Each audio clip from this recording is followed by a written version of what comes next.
persona que lo va a agarrar y tiene otra pelota más pesada de 10 veces la masa del béisbol y también la va a atrapar. Lo que nos pregunta es en cuál de estas tres ocasiones la pelota más pesada va a ser más difícil de que la persona la atrape. La primera condición es que las velocidades sean iguales, la velocidad del béisbol y la velocidad del balón pesado. Entonces, para decir que las velocidades son iguales, decimos que la cantidad de movimiento del de béisbol es igual a su masa, que es m, por su velocidad. Y la cantidad de movimiento del balón pesado va a ser igual a su masa, que es 10m, por su velocidad. Entonces, aquí vamos a comparar las cantidades de movimiento de la pelota pesada. Entonces nos quedamos con este dato. La siguiente condición es que sus cantidades de movimiento sean iguales. Entonces, si la cantidad de movimiento del balón de béisbol, la de la más pesada, son iguales, podemos decir que la cantidad de movimiento de la pelota pesada es igual a la masa por la velocidad, que es la misma cantidad de movimiento que el de béisbol. Y la tercera condición es que las energías de ambas pelotas sean iguales. ¿Qué queremos decir aquí? Que la energía del balón de béisbol y la energía del balón pesado van a ser iguales. Desarrollando esto, tenemos que un medio de la masa de béisbol, que es m, por la velocidad de la pelota de béisbol. En el otro lado tenemos que un medio de la masa del balón pesado, que es 10m, tenemos 10m, y por la velocidad del balón pesado. Estas velocidades son elevadas al cuadrado. Desarrollando esto, queremos encontrar la velocidad del balón pesado. La velocidad del balón pesado va a ser esta. Un medio se van, las masas se van, y nos queda que va a ser la velocidad del balón de béisbol sobre la raíz de 10. Esto lo vamos a racionalizar.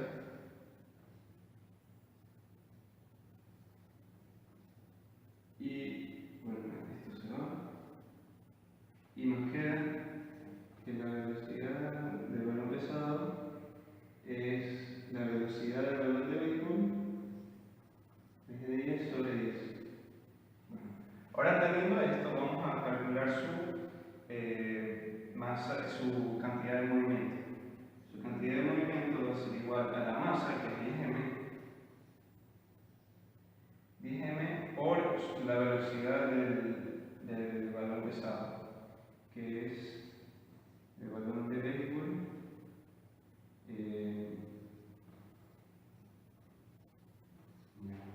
Ahora, esto se va a simplificar y nos queda que la cantidad de movimiento va a ser igual a la raíz de 10, la masa por la velocidad del balón de béisbol. Ahora que ya tenemos estos tres datos, los comparamos diciendo cuál va a ser el más difícil de que la persona lo agarre. Entonces tenemos que comparar sus cantidades de movimiento y el más difícil va a ser la cantidad que sea mayor. Entonces lo vamos a ordenar de forma ascendente, es decir, el más fácil primero. El más fácil primero es el más pequeño, que sería B, que es menor que el siguiente es C, y este a su vez va a ser menor que el más grande, que es A. Y esa es la respuesta del problema. Mi nombre es Brigitte López y voy a resolver el problema 1, que dice: los calamares y pulpos se impulsan a sí mismos expeliendo agua. Para hacer eso guardan agua en una cavidad y luego contraen repentinamente esa cavidad para forzar la salida del agua a través de una abertura. Un calamar de 6.5 kilogramos, incluyendo el agua en su cavidad, está en reposo, cuando de pronto ve un peligroso depredador. El literal A dice: si el calamar tiene 1.75 kilogramos de agua en su cavidad, ¿con qué rapidez debe expeler el agua para alcanzar una rapidez de 2.5 metros sobre segundo y escapar así del depredador? Desprecia cualquier efecto del arrastre del agua circundante. Entonces, en el problema nos dan la masa del agua más el calamar, que es 6.75. También nos dicen que está en reposo. Esto nos quiere decir que la velocidad del agua más el calamar es 0. Y que el calamar tiene 1.75 kilogramos de agua. Ahora nos dice con qué rapidez debe expeler el agua para alcanzar una rapidez de 2.5 metros sobre segundos. Entonces, nosotros para resolver eso, vamos a calcular la cantidad de movimiento justo antes, que va a ser igual a la cantidad de movimiento justo después de esta maniobra. Entonces, justo antes va a ser la masa del agua más el calamar por la velocidad del agua más el calamar igual, y la cantidad de movimiento justo después va a ser la masa del agua por velocidad del agua más masa del calamar por velocidad del calamar. Entonces, como está en reposo, la velocidad del agua más el calamar es 0 y por lo tanto la cantidad de movimiento justo antes es 0. Ahora entonces la ecuación nos queda masa del agua por velocidad del agua más masa del calamar por velocidad del calamar igual a 0. De esto, nosotros necesitamos la velocidad la rapidez que va a alcanzar el agua. Entonces despejamos. La velocidad del agua va a ser igual a menos masa del calamar por velocidad del calamar sobre masa de agua. Ahora, nosotros tenemos la masa del agua y masa del agua más el calamar. Nosotros, para saber cuál es la masa del calamar, vamos a restar estos dos valores y nos da que la masa del calamar es igual a 4.75 kilogramos. 4.75 kilogramos. Entonces nosotros aquí venimos y reemplazamos 4.75 kilogramos por 2.5 metros sobre segundo sobre 1.75 kilogramos, ¿verdad? Entonces nosotros al despejar, al resolver esa ecuación, nos va a dar que la velocidad del agua es menos 6.78 metros sobre segundo. ¿Y por qué la rapidez sale negativa? Porque si nosotros hacemos un dibujo de la situación, vamos a ver que la velocidad del calamar va a tener una dirección y la velocidad del agua va a tener una dirección contraria a la velocidad del calamar.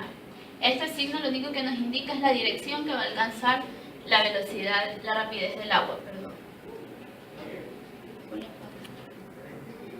Bien, ahora el literal B dice: ¿cuánta energía cinética genera el calamar en esa maniobra? Entonces, nosotros para saber cuánta energía cinética genera, nosotros vamos a sumar la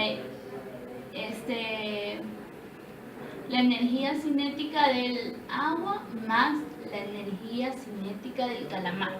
Eso nos va a dar la energía cinética que genera en total el calamar con esta maniobra. Entonces, sabemos que la energía cinética del agua va a estar dada por 1/2 de masa del agua por velocidad del agua al cuadrado.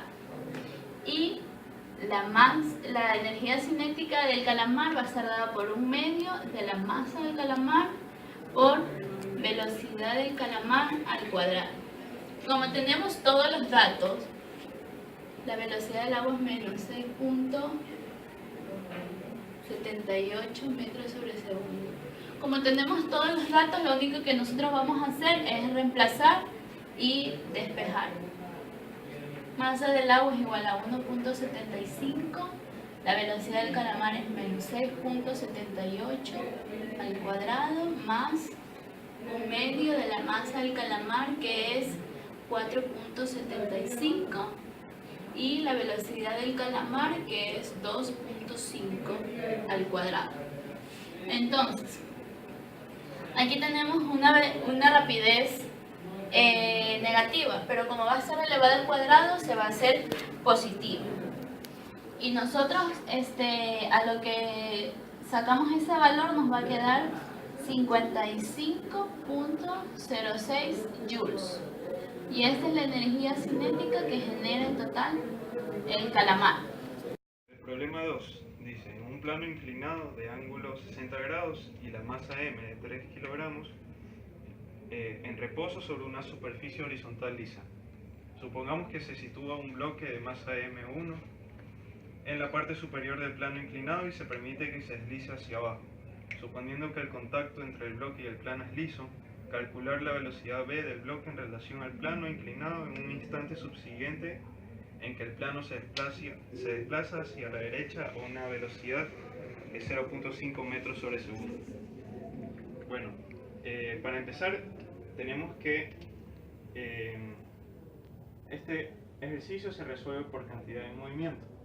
Empezamos que cantidad de movimiento inicial es igual a cantidad de movimiento final, por lo que nuestra velocidad, la velocidad v, vamos a tenerla en un solo eje, porque la velocidad m mayúscula la tenemos en el eje x, con nuestra referencia, que va a ser en el plano horizontal, y en el plano inclinado va a ser este de acá. Entonces, al momento de hacer que esta velocidad se vuelva en el eje x, vamos a tener que esta va a ser la componente Vx. El ángulo va a estar aquí 60 grados, que es el mismo del plano inclinado, y va a estar dada por b coseno de 60. Entonces, ya teniendo esto, podemos seguir con el problema. La primera parte nos dice que los dos bloques están en reposo, tanto este y tanto el plano, que no se mueve. Entonces, la cantidad de movimiento para los dos, como la velocidad es 0, va a ser igual a 0. Y en el instante final, tanto el plano inclinado como el bloque se mueven, por lo que va a ser, cada uno va a tener una cantidad de movimiento. La cantidad de movimiento de este sistema, porque lo vamos a considerar el plano inclinado y el bloque, va a ser sumada sus masas por su velocidad, pero el plano inclinado, porque este bloque pequeño se mueve en el plano inclinado, más el bloque pequeño que se mueve, que va a ser la masa pequeña por su velocidad. Llamémosla Vx. Entonces, teniendo esto, solo vamos a reemplazar valores. Y tenemos que la masa mayor, que es de 3 kilogramos, la masa pequeña, que es de 1 kilogramo, por la velocidad Vm, que esto va a ser igual a 0.5. 0.5 más la masa pequeña, que es 1, por Vx. ¿Ya? Ahora despejamos Vx y nos va a quedar que V es igual, aquí tenemos 4 por 5, 2, y este pasa al otro lado, por lo tanto este se va a volver negativo. Pero como este Bx es igual a B coseno de 60 es igual a menos 12, coseno de 60 es un medio, por lo que B nos va a dar igual a menos 4 metros sobre segundos. Y esa es la respuesta. En el problema 3 nos dice: un hombre de 70 kilogramos se encuentra dentro de un velero de 60 kilogramos, el cual se mueve con una velocidad de 3i respecto al agua congelado. Luego el hombre salta del velero hacia un costado con una velocidad j. Calcular: a. La velocidad final del velero con respecto al agua. B. La velocidad final del hombre respecto al agua. Y C. La energía antes que se produzca el salto y la energía después de que se produzca el salto. En el primer caso, en el literal A, vamos a tener que la cantidad de movimiento se conserva, por lo que vamos a decir que la cantidad de movimiento.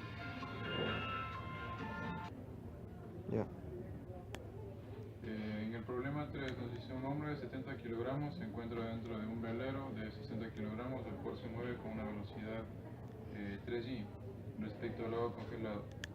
Luego el hombre salta del velero hacia un costado con una velocidad j. Calcular: a. La velocidad final del velero respecto al agua. B. La velocidad final del hombre con respecto al agua.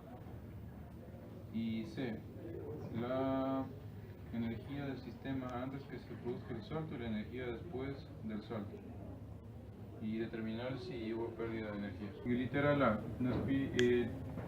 tenemos que la cantidad de movimiento se conserva, por lo que vamos a decir que la cantidad de movimiento antes va a ser igual a la cantidad de movimiento después. En el antes tenemos de que el velero y la persona están unidas y se mueven a una velocidad de 3 metros sobre segundos, por lo que la masa del hombre 70 kilogramos más la masa del velero, que es 60 por 3i, es igual a, ahora vamos a analizar después. Nos dice que la velocidad del hombre después del movimiento es igual a la masa del hombre, que es 60 kilogramos por j, más la masa del velero, que es 70 por la velocidad del velero.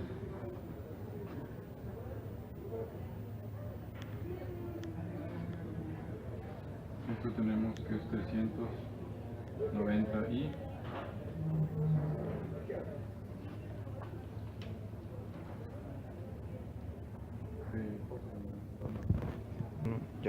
Un hombre de 70 kilogramos se encuentra dentro de un velero de 60 kilogramos, el cual se mueve con una velocidad de 3i metros sobre segundo respecto al agua congelado. Luego el hombre salta hacia un costado con una velocidad j metros sobre segundo. Calcular: a. La velocidad final del velero respecto al lago.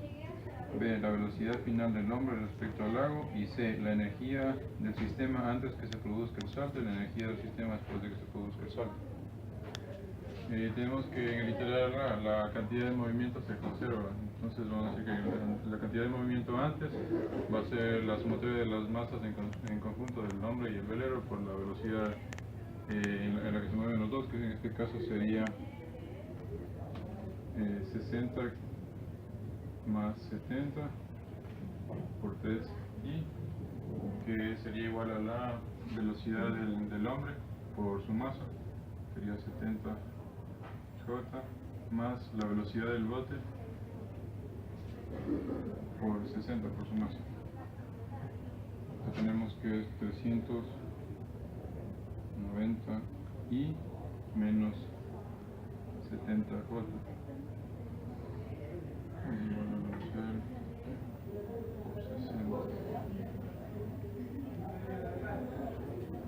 al realizar la división nos va a quedar que 6.5 y menos 1.35.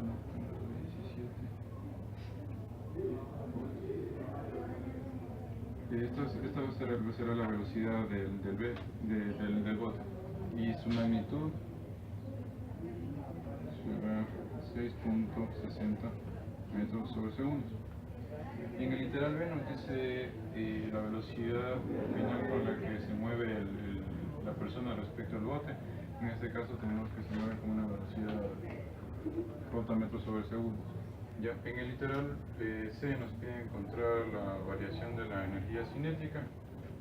Lo que tenemos ahora la energía cinética final menos la energía cinética inicial. Como la energía cinética final, como es tanto el bote como la persona se mueven por separado, tenemos la masa de la persona,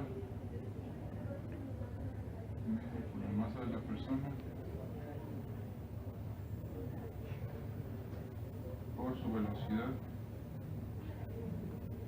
al cuadrado más un medio de la masa del bote, que es 60, por su velocidad al cuadrado, y menos la velocidad de los dos del conjunto, porque esa es la inicial. Medio de la masa 130 por la velocidad de los dos, que es 3. Nos queda que la energía cinética es igual a 1000 joules.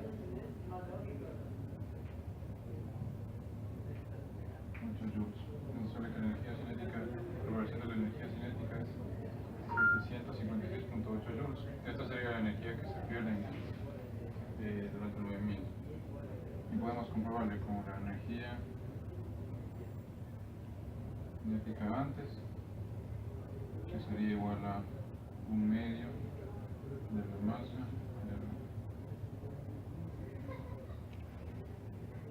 vamos a ver que es igual a 585 joules, y la energía cinética después, que sería igual a un medio de la masa de la persona, sería 70 por su velocidad, más un medio de la masa del bote, su velocidad.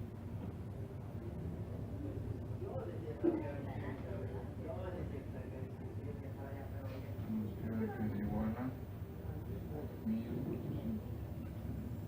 joules.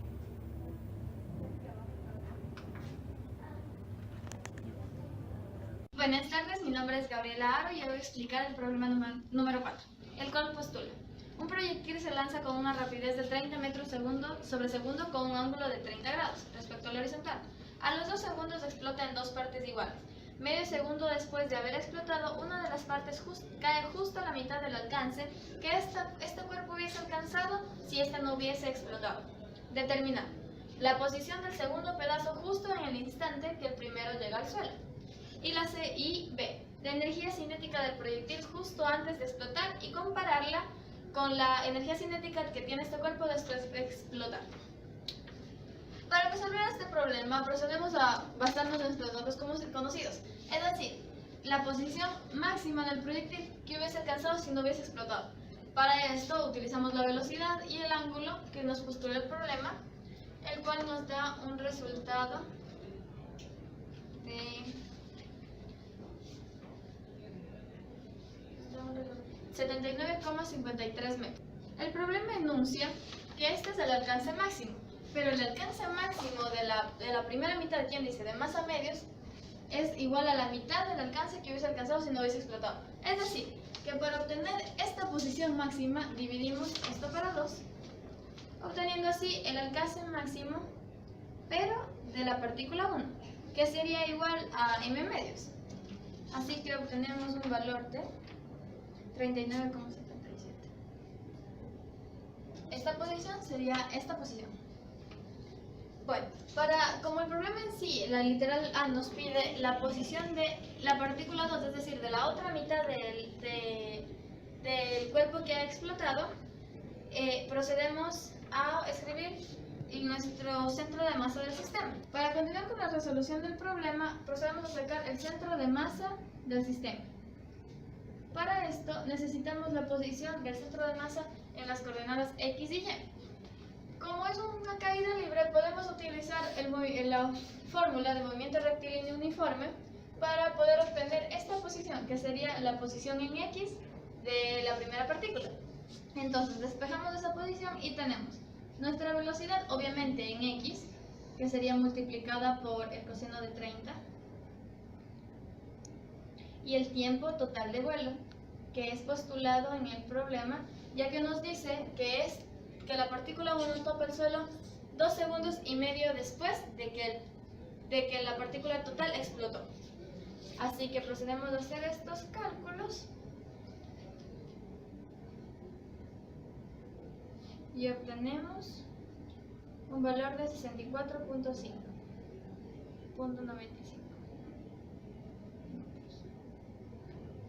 Para hacer los cálculos en Y, consideramos el valor de la gravedad como una aceleración y utilizamos las fórmulas de movimiento rectilíneo uniformemente variado. Entonces, lo que necesitamos es la posición en Y, obviamente del centro de masa. Tenemos nuestra velocidad inicial, nuestro tiempo de vuelo, menos 1/2 de la gravedad, y por el tiempo al cuadrado, obteniendo un resultado de 6,88. Todos esos resultados son obtenidos a partir de la primera partícula, es decir, de m medios que llegó primero al suelo. Para la resolución de este problema, nosotros consideramos que dado que el cuerpo explota en dos partes iguales, su centro de masa no sufre cambio alguno, es decir, su centro de masa sigue recorriendo la trayectoria parabólica de un movimiento normal en caída libre. Pero lo que nosotros necesitamos no es la posición del centro de masa del sistema, sino la posición del centro de masa de la partícula número 2. Es decir, cuando esta toca el suelo, ¿dónde está la partícula número 2? Entonces, por eso ingresamos en un análisis de centro de masa, pero todo referente al cuerpo 2, es decir, a masa 2. Masa 2 siendo igual a masa a m medios. Para eso utilizamos la fórmula de posición centro de masa es igual a la masa involucrada por la primera posición más la otra masa involucrada por la segunda posición. Todo esto sobre la suma de sus masas. Que transforman, necesitamos este resultado, así que procedemos a despejarlo. Realizando el despeje obtenemos esta fórmula, la cual está en función de las posiciones que ya tenemos y las masas encontradas. Dicha masa 1 y masa 2 son consideradas las dos como m medios. Reemplazando los valores obtenemos un valor de 90,13 metros, que esta sería la posición en X de la partícula 2, es decir, de la partícula que llega subsiguiente a la partícula 1. Procedemos a hacer el mismo del centro de masa, pero en el cuerpo, en las coordenadas Y. Para sacar la posición de la partícula 2 en el instante que la partícula 1 cae al suelo, tenemos también nuestra posición en Y. Para eso, nuestra posición del centro de masa de todo el sistema en Y. Esto quiere decir que es la posición de la partícula 1 por la masa 1 más la posición de la partícula 2 por la masa 2, todo esto sobre la suma de sus masas. Podemos considerar a masa 1 y masa 2 iguales, dado que eso nos puso el problema, y las podemos considerar como masa m medios. Bueno, como este es el dato que necesitamos, procedemos a despejarlo y podemos ver que nuestras masas se eliminan, quedándonos solo en función de una masa. Y reemplazando los resultados reemplazando los datos obtenemos un resultado de 13,77 metros. Y así, expresando nuestro resultado, dado que el problema nos pide la posición del segundo pedazo justo en el que el primero queda al suelo, entonces lo que hacemos es denotar nuestro vector posición como 90,13 en la posición de la sin más 13,77 en la posición de las J. Y así concluimos el literal A. Calcular la energía cinética del proyectil justo antes de explotar y compararla con la que tiene después de explotar. Bueno, para realizar este literal tenemos dos instantes, la cantidad de movimiento antes y la cantidad de movimiento después. Para la cantidad de movimiento antes consideraremos la velocidad que tiene el proyectil al ser lanzado, es decir, 30 metros sobre segundo, el cual es su magnitud y utilizaremos eso para el cálculo previo. Y la cantidad de movimiento después. Para esto, como al final del literal A terminamos con dos partículas de igual masa, tenemos dos diferentes posiciones. En estas serán las que nos vayamos a basar para obtener las velocidades que serán utilizadas para el cálculo de la cantidad de movimiento de cada uno de los cuerpos. Bueno, tenemos la cantidad de movimiento después de la velocidad de la masa 1. Para esto vamos a utilizar su posición en X, que será 39.75, para 0.5, que es la magnitud del tiempo, obteniendo un resultado de 79,5 metros sobre segundo.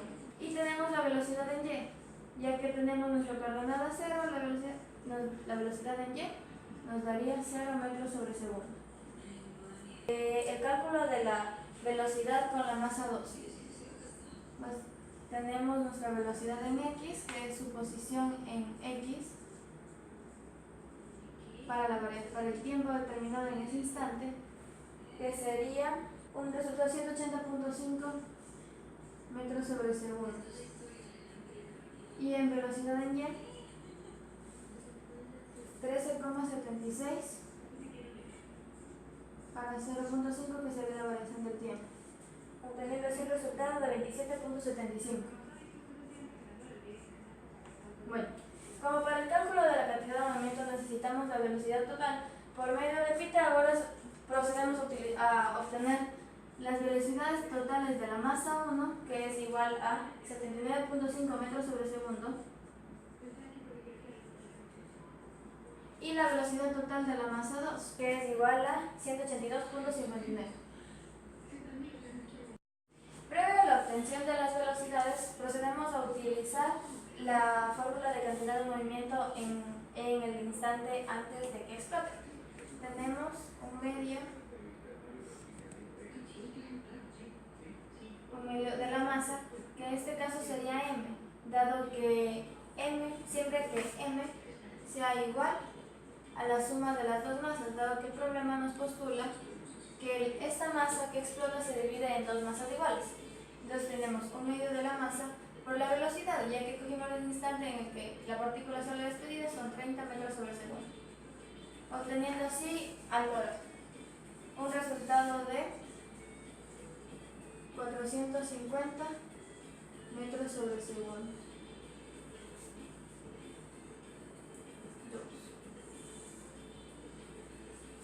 Bueno, para la obtención de la cantidad de movimiento después, calculamos cada una de sus cantidades de movimiento. Sería la cantidad de movimiento en 1, que es un medio de masa medio, por la velocidad en 1 al cuadrado,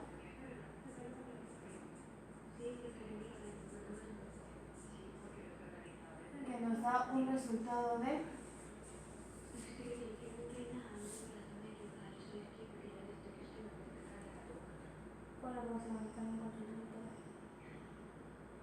1580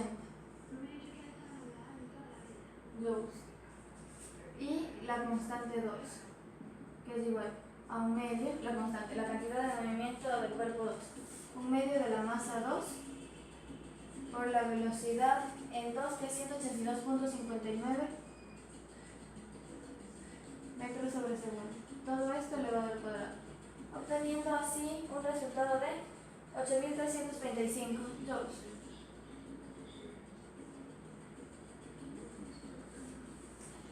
Bueno, para el cálculo de la cantidad de movimiento después procedemos a sumar estas dos magnitudes, que serán la magnitud de la cantidad de movimiento de cada uno de los cuerpos, y así obtenemos un resultado de 9.915 joules.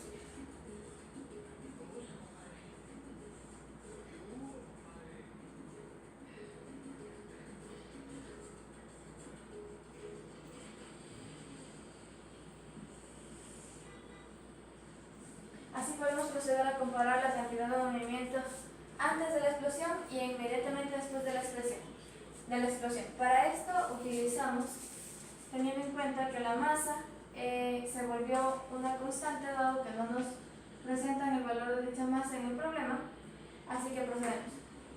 La comparación entre esas dos masas sería la cantidad de movimiento antes sobre la cantidad de movimiento después.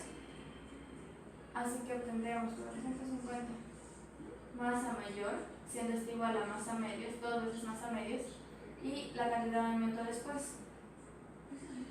de la masa de uno de los cuerpos. Obteniendo así un resultado de... Marita, una pausa.